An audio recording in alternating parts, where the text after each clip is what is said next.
from Azerbaijan to right up to Cambodia, there was Hindustan. Now it shrunk to this size.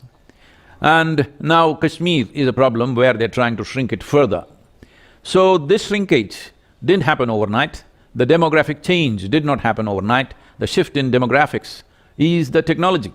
The essence of all this is, there is religious bigotry, and bigotry is written into the scriptures. I've been thinking of solutions, I've spoken to various aspects of the government regarding this, but every solution that you think of, it is being beaten down by somebody because they have the narrative in the world.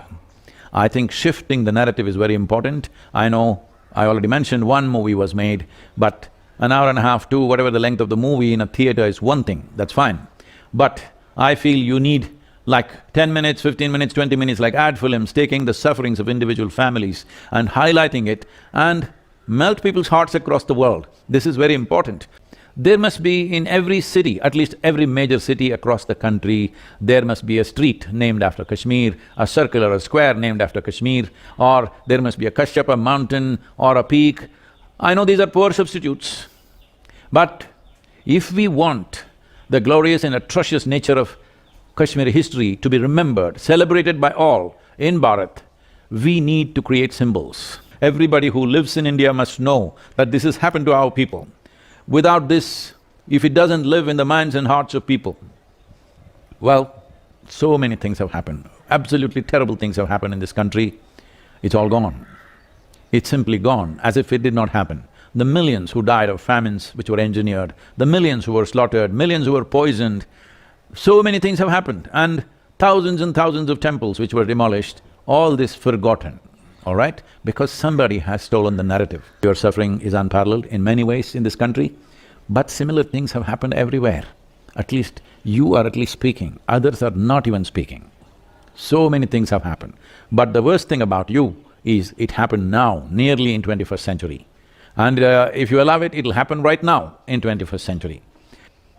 When ordinary people who just regularly walk on the street, who go to the vegetable shop, who sit in tea shops, they have a gun at home and they once in a way,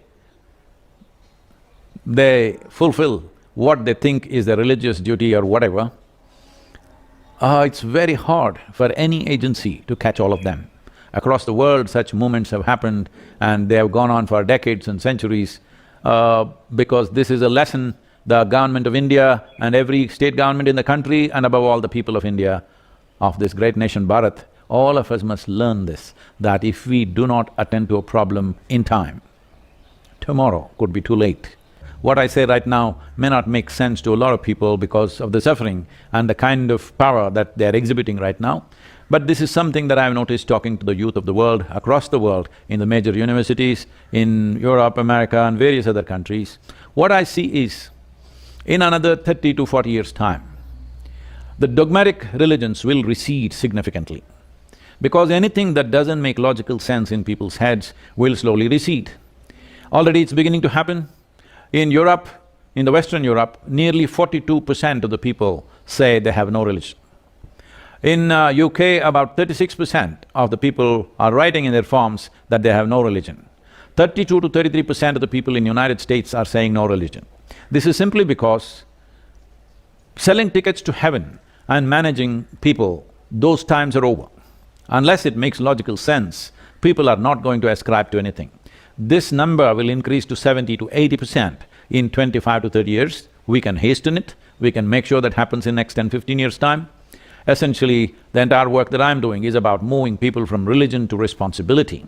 Spiritual process, which is the basis of who we are, which maybe over a period of time is being presented as a religion, but essentially this is a spiritual process for the inner well-being of the human being, where this is about human liberation. This is not about somebody sitting up there and you're going to go to them. This is about human liberation, this is about a human being earning the grace to function like the divine. This is about becoming the divine, not going to heaven. This aspect of attaining liberation to become free from what we are entangled with will become the most important aspect, and this will rise in the next 10 to 15 to 20 years' time. The sooner we do it, the better it is. In that context, you identifying with your knowledge, you identifying with your spirituality, in many ways is the ammunition for the future. Not that we are going to fire at somebody, but Our way of doing things is to embrace the world, not to destroy the world.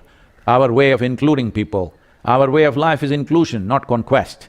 So, identifying yourself with the spiritual nature of Kashmir, the land of Saraswati and Sharada, it is important. That is what should be the basic identity. I'm saying this with utmost pain, not the mountains and valleys, the knowledge that you carry, because that is the future. Thank you very much.